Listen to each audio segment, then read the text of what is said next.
Hello and welcome. My name is Scott Newhouse. I am your host. I am so excited you are here at Retirement Clarity Radio. This is a podcast that you can find at retirementclarityradio.com, and then you can also find me on YouTube. Just type in Scott Newhouse. The name spells just like it sounds, Newhouse.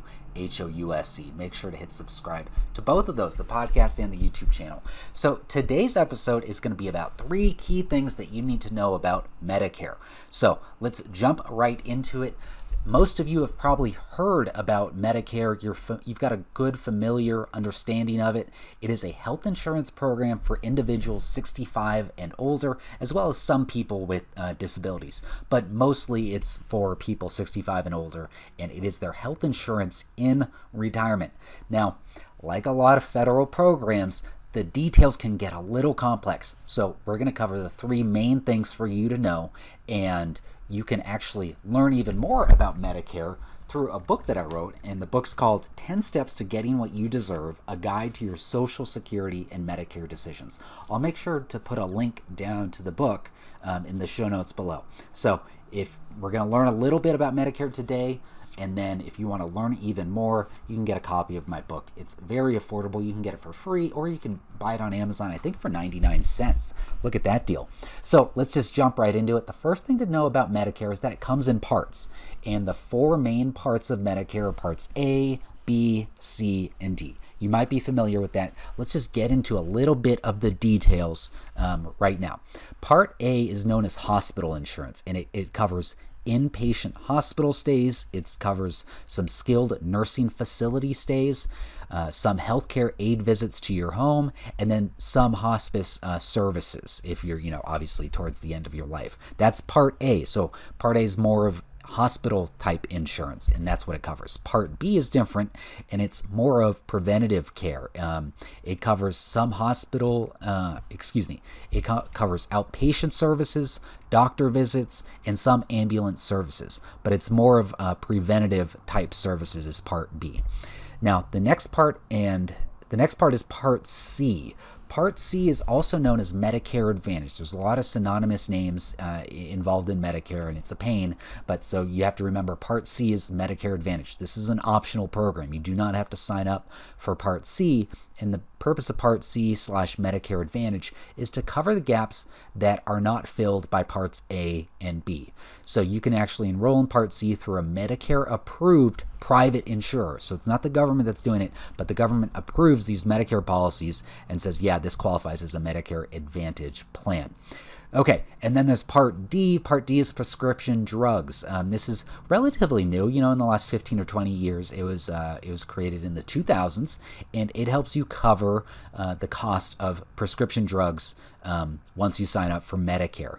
This also is optional. You don't need to sign up for it if you don't want to, but if you want to help cover the cost of any prescription drugs you have, it might be a good idea to at least run the quotes and see how much it would cost you and if it could save you money.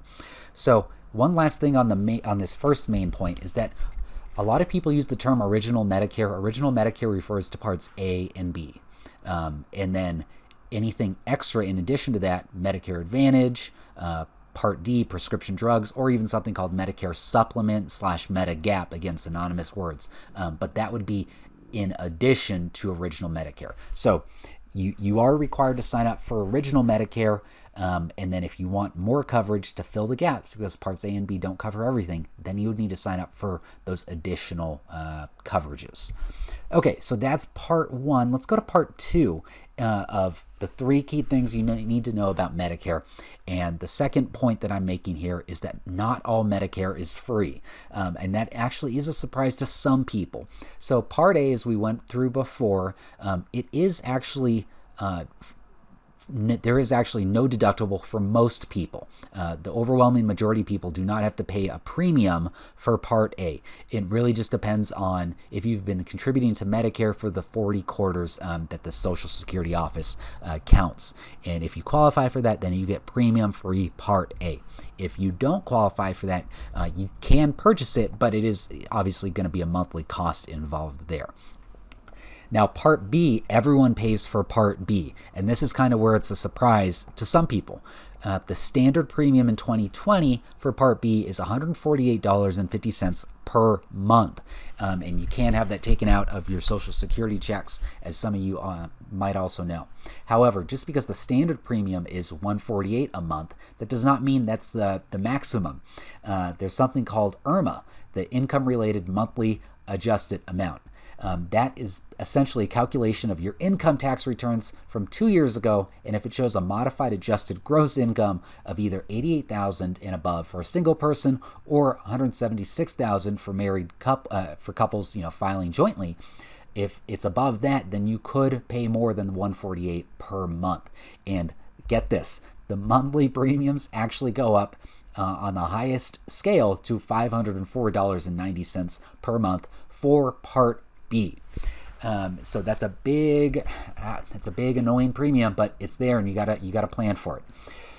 The next thing to know about Part B is that there are late penalties if you should have signed up but you don't sign up for Medicare, especially Part B.